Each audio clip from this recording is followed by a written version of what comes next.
Adhabu ya Ally Kamwe inaendelea kujadiliwa zaidi na wadau mbalimbali wa soka, wengine wakidai kwamba inakuwa na mushkeli kidogo na haina tija kwenye mpira wetu. Lakini kumbuko tu kwamba ni mara ya pili sasa hivi kwa klabu ya Young Africans kuweza kupata mapigo ya wasemaji wake.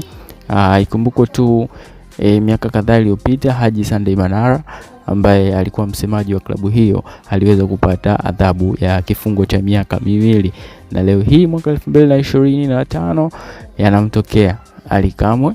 Na moja kati ya sababu ambazo zimetajwa ni kauli chafu, machapisho kwenye mtandao wa Instagram, na wengine wamedai kwamba kwa sababu haijaelezwa sababu moja kwa moja, lakini wenyewe wamejumuisha tu, wanasema kwamba machapisho ya katika ambayo alichapisha kwenye mtandao wa Instagram ndio yameweza kumponza kuhusiana na tuhuma ambazo alikuwa anaipa TFF na vitu vingine kama hivyo. Lakini tukirudi kiundani, baadhi ya wachambuzi wanadai kwamba aliweza kutoa kauli kwamba Simba wanabebwa na waamuzi, yani TFF wanapanga waamuzi ili waweze kuibeba Simba ili mradi tu waweze kuipatia matokeo na vitu vingine kama hivyo.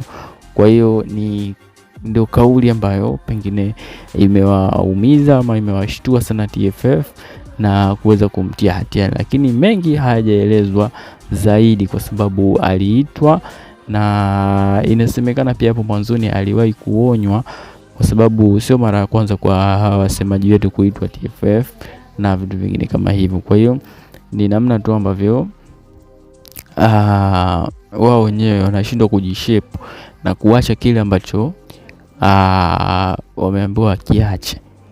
Kwa hiyo hali ndio hivyo tena, lakini kinachozungumzwa sasa hivi ni kwamba Haji Sunday Manara yuko tayari kurudi kwenye nafasi yake, kwa sababu bado ana mkataba na klabu ya Yanga. Ni kwa sababu tu alirudi kipindi ambacho alikuwa kashapata mrithi ambaye ni huyu kijana ambaye alitokea Azam TV na kuweza kuhamishwa kuhama pamoja na kukabidhiwa kitengo hicho cha habari na mawasiliano katika klabu ya Young Africans. Kwa hiyo ni pigo kubwa sana kwa Yanga. Mashabiki nimeona wanalalamika mno, na ni haki yao kulalamika, lakini tusubiri tuone ni namna gani ambavyo TFF watakwenda kulishughulikia hili jambo, au kuna hatua zaidi ambazo anaweza akazichukua kama kukata rufaa na nini, ili kuweza kurejea katika hali yake ya kawaida, maana miaka 2 ni mingi mno kwa kijana kama yule, na kijana ambaye anatafutia ugali familia yake kwa staili kama ile ambayo anifanya. Kwa hiyo wengi wamelaani kitendo hiki kama wadau wa soka. So una maoni gani kwenye sehemu ya comment INTV?